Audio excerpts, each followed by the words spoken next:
I'm writing this because I keep replaying the same moments in my head, and they don't change no matter how many times I go over them. Maybe if I tell it the way it actually happened, without dressing it up or turning myself into the villain or the victim, it will make more sense. Or at least it will stop sounding so loud in my head. My name is Emily. I was supposed to get married last spring. I didn't. If you had asked me a month before the wedding whether I loved Ryan, I would have said yes without thinking. He was steady, kind, predictable in a way that felt safe. We met 3 years earlier through mutual friends, moved in together after a year, adopted a dog, built routines. Sunday grocery shopping, Netflix on the couch, coffee made the same way every morning. I told myself that this was what grown-up love looked like. Still, there were moments I didn't talk about. The quiet ones. Like standing in front of the mirror in the mornings and feeling invisible, even to myself. Or noticing that Ryan didn't really look at me anymore, not in that way. He loved me, I knew that. But he loved me like you love something familiar. When my friends planned my Bachelorette weekend, I didn't push back. Vegas. 3 nights.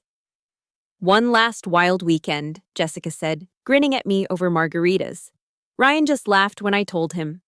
Have fun, he said. You deserve it. He trusted me. That part matters more than I realized at the time.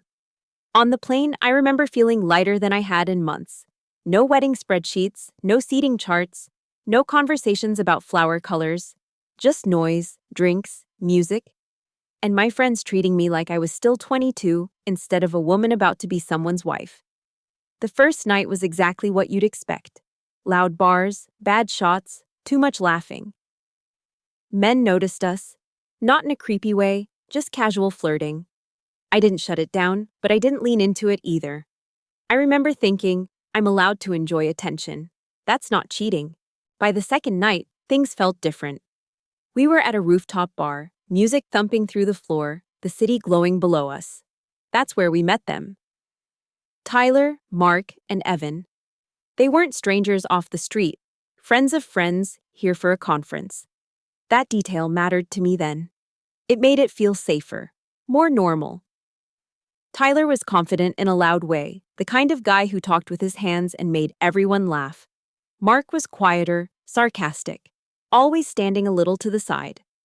Evan was the one who actually asked me questions. Where I lived, what I did, how I felt about getting married. How do you feel about it, really? He asked, leaning closer so I could hear him over the music. I shrugged. Good. Nervous. Normal stuff. He smiled. That doesn't sound very convincing. I should have walked away then. Instead, I laughed. Jessica noticed, of course. She leaned over and said, Relax, you're not doing anything wrong. I wanted to believe her. I needed to. We danced, nothing inappropriate, just bodies close enough to feel warmth, not close enough to cross a line. But the line was already moving. I could feel it. Every time Evan's hand hovered near my waist without touching, every time someone bought me a drink and I didn't mention my fiancé, it shifted a little more. Back at the hotel, my friends were buzzing, talking over each other. Someone suggested going out again. Someone else suggested an after-party. I hesitated. I remember standing near the window, looking down at the strip, my phone heavy in my hand. Ryan had texted earlier, Miss you, hope you're having fun. I didn't reply right away. Come on, Em, Jessica said. Don't be boring. I'm not boring, I snapped, a little sharper than I meant to. Then I took a breath. I just don't want to do anything stupid. She rolled her eyes. You're not married yet, and you're not doing anything alone. We're all together. That was the logic I grabbed onto. Together, safe, temporary. We met the guys again downstairs. They suggested a different bar, then someone's suite. I told myself I could leave whenever I wanted. I told myself Ryan would never know, and that meant it wouldn't hurt him. I told myself this didn't say anything about who I really was. In the elevator, Evan stood next to me. Our arms brushed. He looked down at me and said quietly, You don't have to come if you don't want to. I should have said no. Instead, I said, I know. That's the part people don't like when I tell this story. They want a moment where everything just happens, where I lose control. The truth is, I had control the entire time. I just kept choosing not to use it. When the elevator doors opened, I stepped out. Not because someone pulled me, not because I was drunk enough to forget my own name. I stepped out because for the first time in a long while, I felt wanted, not needed. And that felt intoxicating in a way I wasn't prepared for. I remember thinking, just for a second, this doesn't change anything. I remember believing it. I wish I could say the night blurred together, that it all felt distant and unreal, but that wouldn't be true. I remember it clearly, which somehow makes it worse. The suite was bigger than I expected, lights dimmed, music low enough to talk. Someone opened a bottle. Someone else kicked off their shoes. It felt less like a wild party and more like a private space where rules didn't seem to apply. That should have scared me. Instead, it made everything feel intentional. We sat around at first, laughing, telling half-true stories about our lives. Tyler talked about his job like it was a performance. Mark made dry comments that landed perfectly, and Evan stayed close to me without hovering. Every time I caught his eye, he smiled like we were sharing something private. At some point, Jessica leaned over and whispered, "You okay?" I nodded too fast. "Yeah, I'm fine." I wasn't drunk enough to blame alcohol. I was just open. Open in a way I hadn't been with Ryan in a long time. With Ryan, I was always thinking about tomorrow, about plans, about responsibility. Here, I was just a woman sitting on a couch, laughing too loudly, feeling seen. Evan asked, "So when's the big day?" "In 2 weeks," I said. "And you're happy?" I hesitated, not long enough to look dramatic, but long enough to be honest. "I think so." He didn't push. He just said, "Thinking so is still something." That sentence stuck with me. It felt understanding, not judgmental. I used it to justify everything that came next. Things shifted gradually. People moved closer. Conversations got quieter. Mark and one of my friends disappeared into the bedroom at some point. Tyler was pouring drinks, talking nonstop. Evan and I ended up on the balcony, the city air cooler against my skin. "You don't have to pretend here," he said.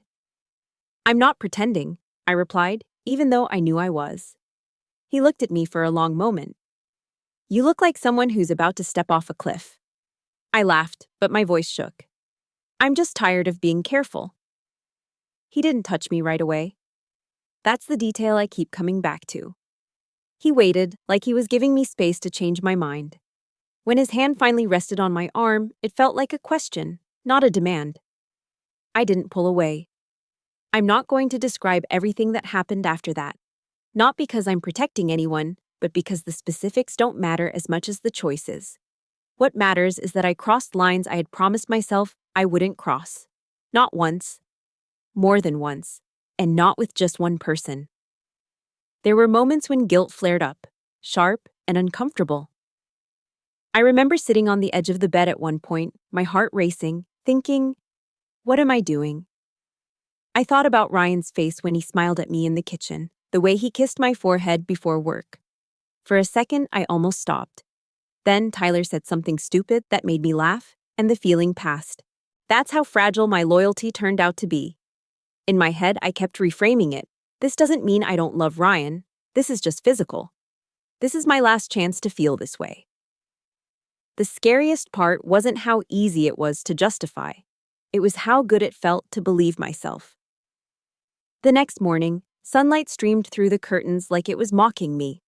My head hurt, my mouth was dry, and reality came rushing back the second I sat up. There was no confusion about what had happened. No missing pieces, just clarity and a heavy sinking feeling in my chest. Jessica was already awake, scrolling on her phone. She looked at me and said, "You good?" I nodded. "Yeah, just tired." She studied me for a moment. "You don't look guilty." "I'm not," I said automatically, then stopped.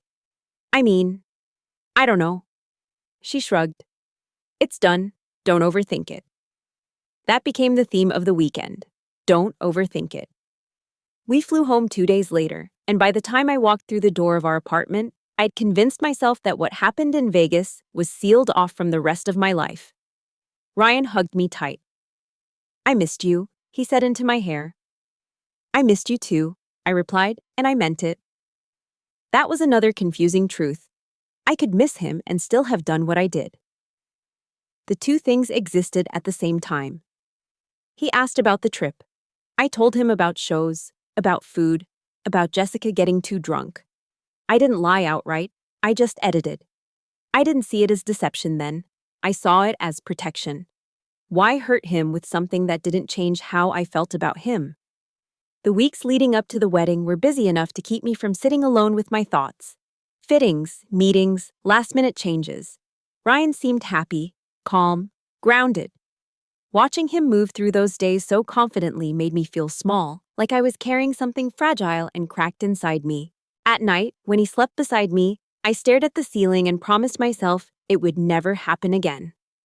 I told myself I was still a good person who made a bad decision. I told myself marriage would reset everything, that once we were officially married, this version of me would disappear. I believed that the truth only had power if it was spoken out loud. As long as it stayed inside me, it was manageable, contained. By the morning of the wedding, I was exhausted, but calm. I remember looking at myself in the mirror, dress hanging perfectly, makeup flawless, and thinking, I got away with it. Not in a proud way, more in disbelief. I didn't know then that the truth doesn't need your permission to surface. Sometimes it just needs the wrong person, the wrong moment, and a short ride in a quiet limousine to come out on its own. The day of the wedding started like it always does in the movies, at least from the outside. Bright sunlight, flowers everywhere, laughter echoing down the hotel hallway. Ryan looked perfect. Calm, confident, smiling at me the way he always did before I went and ruined everything. I should have felt at ease, I should have felt ready. Instead, I felt a tight knot in my stomach I couldn't shake. Jessica was in the limo with us, wearing a dress that made her look like she had just stepped out of a magazine. She kept chatting, half about the wedding, half about inside jokes from the Bachelorette weekend. I laughed along, keeping my hands folded in my lap. But I could feel it building, the tension that comes when you know someone knows more than you're letting on. "You're nervous, aren't you?" Jessica asked suddenly. She leaned forward, her tone too light to be casual. "About today? And everything else." I swallowed. "I'm fine," I said, my voice too high-pitched. "Excited. Definitely excited." She tilted her head, looking at me carefully. "You're lying. Tell me what's going on, Em. You can tell me anything." I wanted to tell her everything. I wanted to confess and have her fix it, or at least nod and tell me it wasn't the end of the world. But I didn't. I forced a laugh. "I'm just nervous about standing up there, you know." The limo driver started moving, and the city slipped past the windows. Ryan was quiet, looking out the side. Occasionally, he glanced at me with a soft smile that made my chest ache. I wanted to tell him I loved him. I wanted to hope he didn't know. But I couldn't. Then Jessica spoke again, and this time her words cut straight through my nerves. "Remember Vegas," she said casually, like she was mentioning the weather. "That night in the suite. Tyler, Mark, Evan." I froze. My hands gripped my knees. I tried to laugh it off, tried to turn it into a joke. "Jess, stop. We're not talking about that." She leaned closer, her eyes sharp. "No, Emily, you need to stop pretending I don't know. Ryan deserves to know, don't you think?" Ryan turned at that. "What are you talking about?" His voice was steady, controlled, but there was a sharpness there that made me shiver. I wanted to disappear. I wanted to sink into the floor of the limo and vanish. "Nothing," I said. But Jessica shook her head. "I'm not saying it," she said firmly. "I'm not the one who should be telling him. But this isn't something you can just leave in the past. You need to own it." Ryan's eyes, calm and warm just a second ago, narrowed. "Emily," he said quietly. That single word made me stop breathing. He didn't yell. He didn't call me names. He didn't even get mad in the way people imagine in movies. He just said in that low, final tone, "Emily, tell me what happened." I tried to speak, but my throat went dry. The world seemed to shrink, the hum of the limo and the soft music fading into a silence I could feel in my chest. I saw his hands tightening into fists in his lap, the faint tremor of restraint. It was nothing, I began. I mean, it didn't mean anything. I just, you slept with them, he said. Not a question, not a shout, just a fact. I blinked. Ryan, it wasn't like that. You had a choice, he interrupted. And you made it. You chose that over me, over us, over this day. His voice didn't shake. He didn't cry. He just stated it. And that made it worse. I didn't mean to, I said, my voice cracking. I felt, I don't know. It didn't mean anything. I love you. I always loved you. He shook his head slowly, almost sadly. You say that now. But you weren't thinking about love when it happened. You were thinking about something else. Fun? Freedom? Being wanted? I couldn't answer. I knew he was right. I had justified it in my head 1,000 times, but hearing it out loud from him made it undeniable. I thought it was just one night, that I could control it, that it didn't count because it wasn't serious, I said, tears finally slipping down my cheeks. He turned to the driver. Take me back, now. What? I said, panic rising. Ryan, the wedding. I'm done, he said quietly. Not angry, not dramatic, just done. I can't do this. I can't marry someone who can't see the consequences of their choices. I grabbed his arm. Ryan, please, we can. He shook me off gently, firmly. No, Emily. This isn't something we can fix with apologies. Not today, not ever. Jessica just looked at me, expression unreadable, and finally said, You brought this on yourself. The limo slowed to a stop. I was trembling, heart pounding so hard I thought it might break my ribs. Guests were arriving. My parents were outside. My dress was perfect. Everything looked like a wedding. Everything felt like a nightmare. Ryan stepped out, calm, collected, the way he always had been, and I watched him walk away from me in his tuxedo, carrying only the finality of what I had done. He didn't yell. He didn't slam doors. He just left. I sat there, frozen, my hands on my lap, staring out the window. Jessica tried to console me, but it was pointless. She didn't know him the way I did. She didn't know how utterly silent and absolute his judgment could be. I didn't mean to ruin this, I whispered, barely audible. It's ruined, she said. And it was. I kept thinking I could explain it. I could cry and say I was sorry. But he didn't want explanations. He didn't want tears. He didn't even want me. And that was the worst part. Not the shame, not the exposure, not the gossip. It was that I had lost him without a fight, because there was nothing left to fight for. I wanted to scream. I wanted to apologize. I wanted him to change his mind. But I knew he wouldn't. Not after everything. I sat in the limo, my hands still trembling, and realized that some truths don't just hurt. They erase. They erase plans, dreams, even love. And sometimes there's no going back. The rest of that day is a blur, but not because I was drunk or disconnected. It's seared into my memory like a photograph. Ryan didn't look back. He didn't send a text. He just left, walking through the hotel lobby like he was stepping into a different life, leaving mine behind. Guests were arriving for a wedding that no longer existed. Flowers, tables, chairs, photographers, the string quartet warming up in the corner. It was all there, waiting for something that would never happen. I stayed in the limo for a long time, staring out the window, numb. Jessica tried to talk, tried to hold my hand, tried to comfort me in the way only someone who wasn't me or Ryan could. You'll figure it out, she said. It's not the end of the world. I shook my head.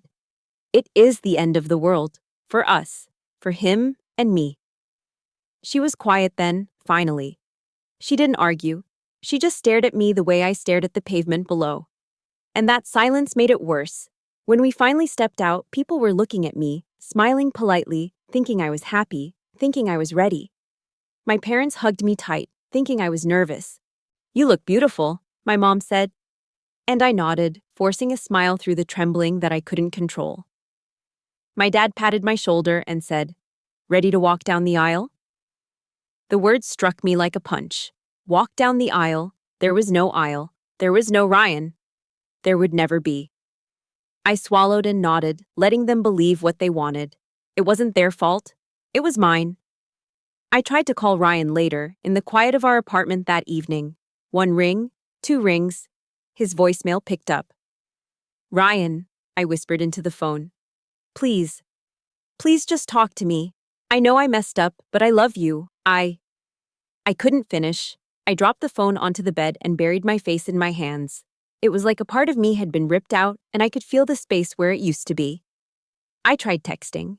Endless messages. I tried explanations, confessions, apologies, even excuses. I was desperate to fix it, to make him understand that the Bachelorette weekend had been a mistake, that it had never changed how I felt about him. But the replies never came. Not one. And the silence. The silence was worse than any argument. No yelling, no dramatic confrontation, just a quiet absence that filled every corner of the apartment, of my thoughts, of my chest. That's what punishment looks like sometimes. Not chaos, but emptiness. In the days that followed, I replayed everything over and over in my head. Every decision, every choice, every moment I had thought was harmless. I saw the first text I had sent to Evan, the laugh I gave Tyler, the glance I shared with Mark. I could justify all of it in my head at the time. Fun, attention, harmless. But now it was sharp, cutting. Each memory a tiny knife. I realized I had been telling myself a story the whole time. A story where I was still good. Where I loved Ryan. Where it hadn't been that serious. Where I could go back and fix things. But the story was over. And the truth was simple. I had chosen something else over him, and he had seen it. Friends called, they asked what happened. I made up stories. We had cold feet, it just didn't feel right. Nobody pressed, nobody knew. And that was the strangest part. Even with the world watching, it felt like I was invisible, like my mistakes weren't just mine. They were a secret weight I carried alone. Sometimes late at night, I think about him. About the way he turned and left the limo. Calm. Decisive. I remember the way he said my name. Not angry, not dramatic, just full of quiet disappointment. That image is burned into me, and I know it will never leave. I'm not trying to make myself a victim here. I know what I did. I know the choices I made. I wasn't pushed. I wasn't tricked. I wasn't forced.